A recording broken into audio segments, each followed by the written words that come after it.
तो ये जो जगह आप देख रहे हैं ये एग्जैक्ट वही जगह है जहाँ पे अनारकली को चुनवा दिया गया था। यहाँ से जैसे मैं अगर हाथ लगा रहा हूँ मुझे इवन अभी भी हवा आ रही है भाई, और ये नेचुरल हवा है। यहाँ से शायद आपको हवा की आवाज़ भी आ रही होगी। इस पर ये आप ध्यान से देखेंगे घोड़े की नाल लगी हुई है। जब भी किसी का घोड़ा जो है बीमार हो जाता था, जब वो ठीक हो जाता था, तब वो उसकी नाल लेके आते थे और यहाँ पे आके ठोक देते थे।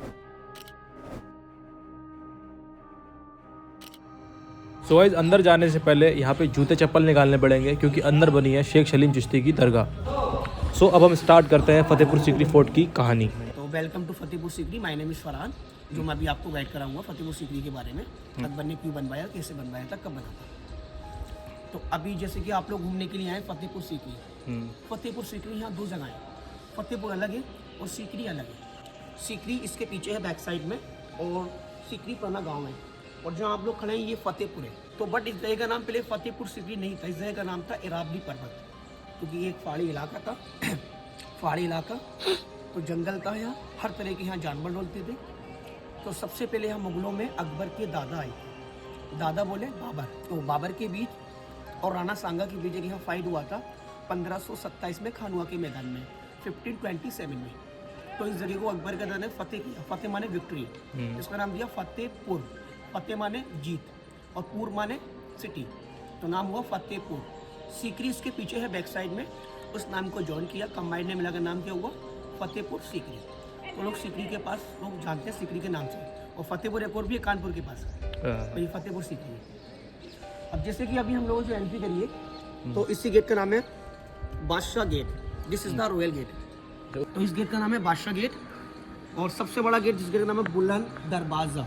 ये बुलंद दरवाजा, बुलंद मीन्स ऊंचा, दरवाजा मीन्स गेट। सबसे बड़ा गेट है वर्ल्ड का, इसको बोलते हैं बुलंद दरवाजा। अकबर ने क्यों बनवाया मालूम है? आम जनता पब्लिक के लिए, पब्लिक आने के लिए और पब्लिक को जाने के लिए। और रॉयल गेट से हम लोग आए, अकबर आते थे। अच्छा, जो उस गेट से अकबर आते थे। सामने वाला जो गेट दिख रहे हैं पेड़ के पीछे, ये जमा मस्जिद, दिस इज द मॉस्क, नमाज प्रे करने की जगह, जहाँ अकबर नमाज प्रे करने के लिए आते थे। बट आज भी इसके अंदर 5 टाइम लोग नमाज को अदा करते हैं। अच्छा, आज भी रनिंग है। और सबसे बड़ी जो मेन चीज़ है वो है वाइट वाली चिश्ती बाबा की दरगाह, जिनका नाम है शेख सलीम चिश्ती, जो अकबर को इन्हीं की दुआ से, आशीर्वाद से महारानी जोधा को बेटा मिला सलीम। सलीम बोले तो जहांगीर, क्योंकि सर अकबर की 3 रानियाँ थी, जोधा, रुकैया, मरियम, हिंदू, मुस्लिम और क्रिश्चियन। पर तीनों वाइफ से अकबर पर कोई संतान नहीं थी, औलाद नहीं थी। तो अकबर की जो फर्स्ट जो वाइफ थी वो रुकैया बेगम थी, और सेकंड वाइफ थी मरियम बीबी कृष्ण, और थर्ड वाइफ थी जोधा, तीसरी वाइफ जोधा बाई, ये फ्रॉम जयपुर। तो अकबर बादशाह की जो फर्स्ट राजधानी कैपिटल दिल्ली थी सर। तो अकबर संतान ना होने की वजह से सबसे पहले गए थे प्रार्थना करने के लिए राजस्थान। एक सलीम चिश्ती फतेहपुर में है, और अजमेर में जो दरगाह है वो है ख्वाजा मोइनुद्दीन चिश्ती अजमेर शरीफ। तो सबसे पहले बादशाह अकबर अजमेर गए, वहाँ जाकर बाबा से प्रार्थना करी, बाबा मैं एक बादशाह अकबर हूँ जो औलाद के लिए बहुत परेशान हूँ और मेरे नसीब में औलाद नहीं है। तो ख्वाजा साहब ने उनको मना किया कि बादशाह अकबर आपके नसीब में औलाद नहीं है, आप लोग यहाँ से लौट जाइए। तो अकबर बादशाह अपनी वाइफ जोधा को लेकर अजमेर से लंगे पाँव, लंगे से चलकर 350 kilometre bike walk Fatehpur Sikri बाबा चिश्ती के पास आए थे औलाद मांगने के लिए, क्योंकि बाबा साहब पहले यहाँ जिंदा थे और झोपड़ी बनाकर यहाँ रहते थे। आज यहाँ आए तो बाबा से बोले, बाबा कि मैं एक बादशाह अकबर हूँ जो औलाद के लिए बहुत परेशान हूँ और मेरे नसीब में औलाद नहीं है। तो बाबा जी ने बोला कि अकबर आपके नसीब में यहाँ कोई औलाद तो है नहीं है, आप लोग यहाँ से भी लौट जाइए। तो बाबा जी ने अकबर को मना किया। तो बादशाह अकबर यहाँ से लौट कर लंगे पैर, लंगे से चल कर गए हिमाचल प्रदेश। हिमाचल प्रदेश के अंदर एक बहुत बड़ा मंदिर है ज्वाला देवी जी का। तो बादशाह अकबर वहाँ जाकर एक बेटे के लिए प्रार्थना करी, और वहाँ एक बहुत बड़ा सोने का छत्तर भी चढ़ाया था, जो कि आज भी मौजूद है। पर उनको वहाँ से भी मना कर दिया कि बादशाह आपके नसीब में औलाद नहीं है। जोधा ये बात सुनकर बड़ी दुखी हुई। तो जोधा को एक सपना होता है, फतेहपुर सीकरी जाओ बाबा चिश्ती के पास, वहीं से आपको औलाद मिलेगी। तो अकबर अपनी वाइफ जोधा को लेकर वापसी बाबा जी के पास आए। बाबा से बोले, बाबा हमारे पास ऐसी क्या कमी है जो हमारे नसीब में औलाद नहीं है? ना हमारे पास दौलत की कमी, और ना हमारे पास खजाने की कमी, और ना हमारे पास बीवी की कमी। कमी किसकी? बच्चे की। तो बाबा चिश्ती ने जोधा से बोला, जोधा को एक आशीर्वाद दिया, जोधा भाई 9वें महीने बाद महारानी जोधाबाई आपके एक बेटा होगा और मेरे नाम पे नाम रखना सलीम। तो अकबर को 9 महीने के बाद बाबा जी की दुआ से, बाबा जी की प्रार्थना से एक बेटा हुआ। तो बेटे का नाम क्या रखा? सलीम। फर्स्ट नेम सलीम और सेकंड नेम शेखू बाबा, प्यार में बोलते हैं शेखू बाबा। और जब वो बड़ा हो गया, यहाँ का बादशाह बना, तो नाम दिया जहांगीर। जहांगीर माने सर जहाँ का बादशाह। और जहांगीर को जब मालूम पड़ी ना, मैं बहुत मन्नतों के बाद बाबा जी की दुआ से पैदा हुआ, तो उस दरगाह पर वाइट पत्थर लगा दिया और लाल पत्थर बाबा के पोती की दरगाह। पहले इसमें लाइट और वाइट पत्थर नहीं था? पहले ये रेड पत्थर था पहले। अच्छा। रेड को हटवा कर उसके बेटे ने, अकबर के बेटे सलीम बोले तो जहांगीर ने उसको वाइट पत्थर चढ़वाई। इसको बोलते हैं संगे मरमर पत्थर। पर गर्मी कितनी भी रहेगी पत्थर वो ठंडा रहेगा, इसकी वो खासियत है। तो आज भी हम लोग पूरे वर्ल्ड के लोग यहाँ आते हैं, हमारे लोग हिंदुस्तान से भी आते हैं। यहाँ लोग घूमने के लिए बहुत कम आते हैं, यहाँ लोग मन्नत करने के लिए लोग ज़्यादा आते हैं। तो आज भी हम लोगों की विश पूरी होती है, जैसे कि पढ़ाई लिखाई, बिजनेस, शादी, औलाद, हारी, बीमारी, दुख, तकलीफ, फैमिली, जो भी हम मन्नत करने जो आते हैं, आज भी दरगाह के अंदर मन्नत 100% पूरी होती है। ये रेड वाला क्या बताया था? ये बाबा के पोती की दरगाह, इनका नाम है इस्लाम खां। इनका नाम है इस्लाम खां। तो आज भी हम लोग सब दरगाह जाते हैं, तो पूरी मन्नत आज भी हम लोग करते हैं। तो अकबर ने 1570 में स्टार्ट किया, 1582 में कंप्लीट किया। दरगाह के अंदर लोग जाते हैं, वहाँ कोई रसीद नहीं काटते, कोई फ़कीर नहीं बैठता, कोई सोना चांदी नहीं मांगता। दरगाह के अंदर सबसे पहले लोग चढ़ाते हैं कपड़े का चादर। तो चादर पर डालते हैं राइट हैंड से गुलाब के फूल। अंदर में है 3 साइड में वहाँ जाली है, जाली के अंदर लोग लाखों धागे बांधते हैं और लाखों धागे खोलते हैं। तो उसी जाली के अंदर लोग मन्नत का धागा बांधते हैं। बट एक धागे से यहाँ 3 विश करते हैं, 1 गांठ तो 1 विश, 2 गांठ 2 विश, 3 गांठ 3 विश। जब विश उनकी पूरी हो जाती है तो ये लोग वापसी नहीं आते हैं, अपने घर पर 2 गरीब लोगों को खाना खिलाते हैं और धागा दरगाह के अंदर कुदरती खुल जाता है। ये बाबा का करम है। कहते नहीं कहते कि लाख इरादे बनते हैं वो तो टूट जाते हैं, लाख इरादे बनते हैं वो तो टूट जाते हैं। और फतेहपुर सीकरी वो आते हैं जिनको बाबा बुलाते हैं। ये उस ज़माने का ये स्कूल था पहले, मदरसा। अच्छा। बादशाह ने गरीब बच्चों के पढ़ने के लिए मदरसा बनाया था, जो कि अभी बंद कर दिया, बच्चे लोग अभी नहीं पढ़ते।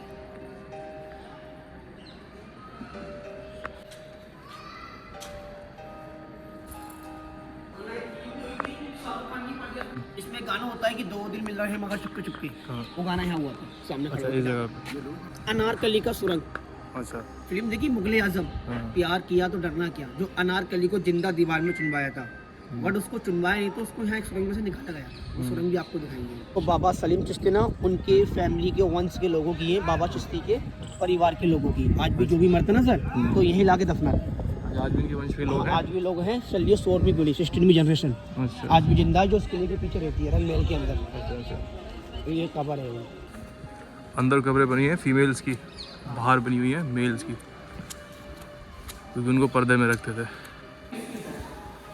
अच्छा, ये कब्रें सारी फीमेल्स की हैं जो यहाँ पे अंदर बनी हुई हैं। वही असल में ये जगह थी जिसपे ये रूमर्स है कि उनको यहाँ चुनवा दिया गया था। असल में ये चुनवाया नहीं था, यहाँ से रास्ता जा रहा था और यहाँ से उनको भेज दिया गया था। और गाइस ये जो सुरंग है ये जाती है पहले यहाँ से आगरा फोर्ट, उसके बाद जाती है दिल्ली के रेड फोर्ट में और वहाँ से निकलती है सीधा लाहौर में। क्योंकि जो बादशाह अकबर थे वो नहीं चाहते थे इतनी मिन्नतों के बाद जो उनका बेटा पैदा हुआ है जहांगीर, उससे कोई दासी की लड़की या नाचने वाली लड़की उनसे प्यार करे।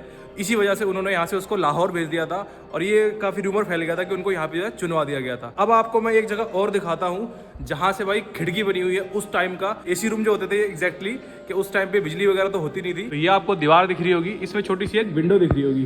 तो इस तरीके की भाई यहाँ पे ना 3 विंडो बनी हुई है, एक विंडो वहाँ पे है, एक विंडो वहाँ पे है। 3 विंडो का रीज़न ये है कि भाई उसकी 3 रानियाँ थी और इस विंडो में से भाई हवा आती थी पीछे की तरफ से। यहाँ से जैसे मैं अगर हाथ लगा रहा हूँ मुझे इवन अभी भी हवा आ रही है भाई, और ये नेचुरल हवा है। यहाँ से शायद आपको हवा की आवाज़ भी आ रही होगी। इससे जो हवा आ रही है उसके ठंडे होने का रीज़न ये है, इसके पीछे जो है झील बनी हुई है। सिस्टम ऐसा बनाया हुआ था उस टाइम पे कि यहाँ से जो है ठंडी हवा आती थी, तो इसीलिए भाई ये इस रूम को ऐसा बनाया हुआ था। ये उस टाइम का आर्किटेक्चर था। अब मैं आपको दिखाता हूँ यहाँ की दूसरी जगह। तो ये जो आपको दरवाज़ा दिखाई दे रहा है ये भाई किसी लकड़ी का लोहे का नहीं है, ये पत्थर का बना हुआ दरवाज़ा है। और ये दरवाज़ा यहाँ पे लगा हुआ था, वहाँ से टूट गया और इसको यहाँ रख दिया गया है। तो चलते हैं दूसरी जगह दिखाने के लिए। सो गाइस ये जो दरगाह दिख रही है आपको हज़रत शेख सलीम चिश्ती की, इसमें जो आपको ये विंडो दिख रही होगी ना, ये इसलिए बनाई जाती थी ताकि अंदर जो है रोशनी पहुंच सके और इसको एक ही पत्थर से डिज़ाइन करके बनाया हुआ है, कहीं भी आपको जॉइंट नहीं मिलेगा। और आप ध्यान से जब इसको देखेंगे, इसमें 56 तरीके की डिज़ाइन है। इस विंडो को देखो, इसमें अलग डिज़ाइन है, इसको देखो इसमें अलग है, इसमें आप देखेंगे तो इसमें अलग है। टोटल इसमें आपको 56 तरीके की डिज़ाइन दिखाई देगी। इवन जब आप इसको अंदर से देखेंगे तो आपको ऐसा लगेगा कि आप शीश महल के अंदर आ गए या शीशे जैसा दिख रहा है, बट ये ऐसा नहीं है। अंदर से मैं आपको दिखाता हूँ ये कितना खूबसूरत दिखता है। क्योंकि अभी हमको जाना है दरगाह के अंदर, तो अपने हाथ हमारे साफ़ हो गए हैं और हम चलते हैं दरगाह के अंदर। वहाँ से मैं आपको दिखाता हूँ दरगाह का अंदर का व्यू। और इवन भाई इस जगह पे जो है बहुत लोगों की आस्था है, बहुत लोगों की मिन्नतें पूरी हुई हैं। इवन यहाँ पे बताते हैं कि बहुत सारे सेलिब्रिटीज़ भी आते हैं यहाँ पे। भाई कैटरीना कैफ भी आई थी, शाहरुख खान है, अमिताभ बच्चन है, यहाँ काफ़ी बहुत एक्टर लोग भी बहुत आते हैं, काफ़ी आते हैं।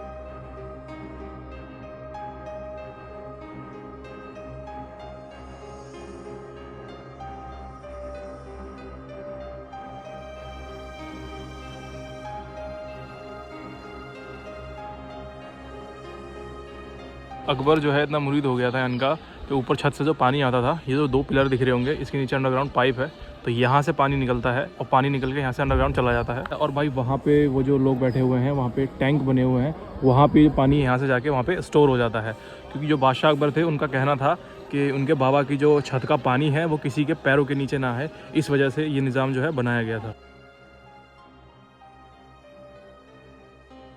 तो आपको ये जो एक छोटा सा मीनार दिख रहा होगा भाई, ये कोई आम मीनार नहीं है, ये एक हाथी का मीनार है, इसे हिरन मीनार बोलते हैं। जयपुर के एक बादशाह थे मान सिंह, उन्होंने जो है बादशाह अकबर को एक हाथी दिया था जो कि जजमेंट करता था यहाँ पे दीवाने आम में जब भी कोई फैसला चलता था या कुछ होता था तो उस बंदे को हाथी जो है पास आके सूंघता था। अगर वो बंदा जो है गुनहगार होता था तो उसे वो अपने पैर से कुचल के मार देता था, और अगर वो बंदा गुनहगार नहीं है, बेकसूर है, तो वो बस सूंघता था और पीछे हट जाता था।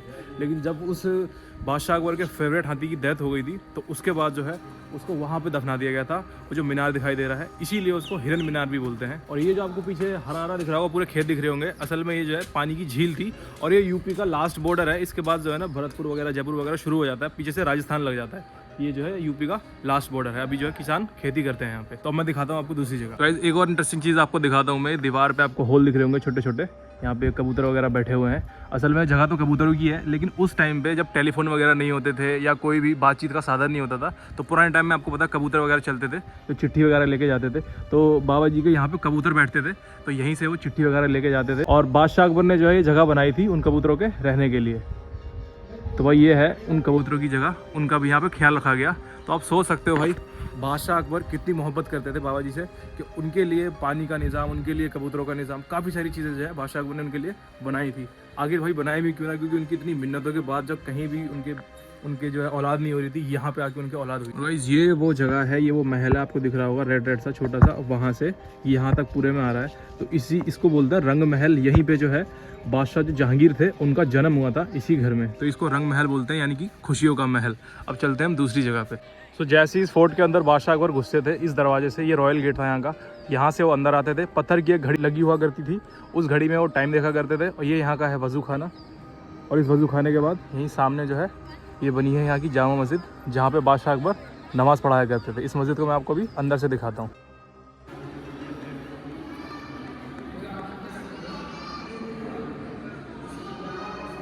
उस ऊपर का गुम्बद है, यहाँ 5 टाइम की नमाज़ें होती है, ये टाइम भी लिखा हुआ है, ये मस्जिद का मिंबर है। अब चलते हैं, इसको मैं आगे से दिखाता हूँ आपको। ये मस्जिद का ये एरिया है, यहाँ इतने सारे पिलर लगे हुए हैं, पूरी रेड स्टोन से जो है ये मस्जिद बनी हुई है। काफ़ी बड़ी मस्जिद है। इसी मस्जिद में जो है बादशाह अकबर नमाज़ पढ़ने के लिए आते थे। तो गाइस ये थी यहाँ की जामा मस्जिद जो मैंने अभी आपको अंदर से दिखाई। अब यहाँ से चलते हैं दूसरी जगह पे। तो गाइस अभी हमने देखी यहाँ की जामा मस्जिद, बाबा सलीम चिश्ती की दरगाह देखी, उसके बाद अभी हम ये रॉयल गेट देखा यहाँ का। अब हम आपको दिखाएंगे फ्रंट से जो इसका बुलंद दरवाज़ा है वो, और उसके बाद दिखाएंगे आपको जोधाबाई का महल।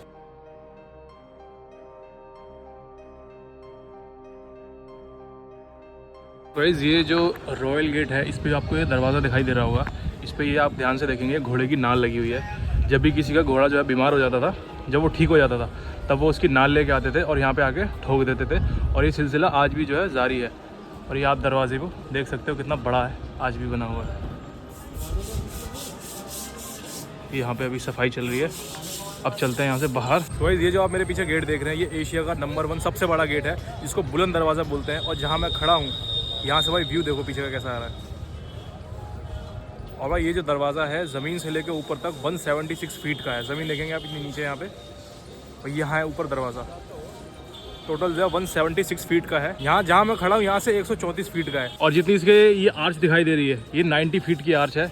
और इसमें चारों तरफ जो है कुरान की आयतें नक्काशी करके लगाई हुई हैं, क्योंकि रेड स्टोन से है।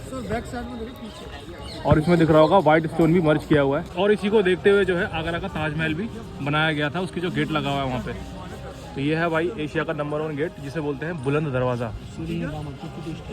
और यहाँ से आपको सीढ़ियाँ नज़र आ रही होंगी भाई। ये सीढ़ियाँ 52 सीढ़ियाँ हैं नीचे से यहाँ तक, आप देख सकते हो। नीचे गाड़ियाँ कितनी छोटी छोटी लग रही हैं। और यहाँ आप देखोगे इसमें होल है, अंदर भाई इसके कुछ भी नहीं है, सिर्फ एक दूसरे के सपोर्ट से यहाँ पे ऊपर तक ये एरिया जो है बना हुआ है। सुनने में गाइस ऐसा लगता होगा फतेहपुर सीकरी सिंगल वर्ड लगता है, बट ये दोनों है अलग अलग। ये पूरा जो है ये पूरा फतेहपुर है, और जो सीकरी है वो अपोजिट साइड में है। जैसा कि अभी बताया था कि राणा सांगा और बाबर के बीच में जो युद्ध हुआ था, उसमें जो विक्ट्री हुई थी, जीत यानी कि फतेह, इसीलिए इसको उसके बाद बसाया गया था फतेहपुर। तो अब मैं दिखाता हूँ आपको यहाँ की दूसरी जगह बुलंद दरवाजे के बाद, जो कि यहाँ का अगला पॉइंट। चलते हैं यहाँ से अंदर बुलंद दरवाजे से।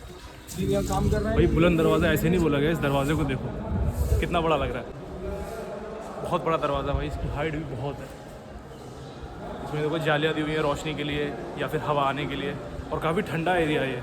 पूरे में आप देखेंगे रेड स्टोन से पूरी ज़मीन बनाई हुई है, ठीक है। ऊपर जो है मस्जिद बनाई हुई है, रॉयल गेट बनाया हुआ है। तो गाइस अब हम यहाँ से निकल के जा रहे हैं सीकरी, क्योंकि ये फतेहपुर था। अब हम जा रहे हैं सीकरी। सीकरी में दिखाएंगे आपको जोधाबाई का पैलेस, जोधाबाई का महल। बस जोधाबाई के महल में हम यहाँ से अंदर आ गए हैं। अब चलते हैं भाई इस महल के अंदर। इस जगह पे आपको दिख रहा है कोई एंट्रेंस है मेन। यहाँ इस जगह पे भगवान श्री कृष्ण की मूर्ति होती थी। जोधाबाई का मानना था कि जो भी यहाँ फ्रंट डोर से अंदर घुसता है वो अंदर शुद्ध होके जाए। ऊपर देखेंगे वहाँ पे कलश बना हुआ है, ठीक है। यहाँ देखेंगे ये तुलसी का पत्ता बना हुआ है।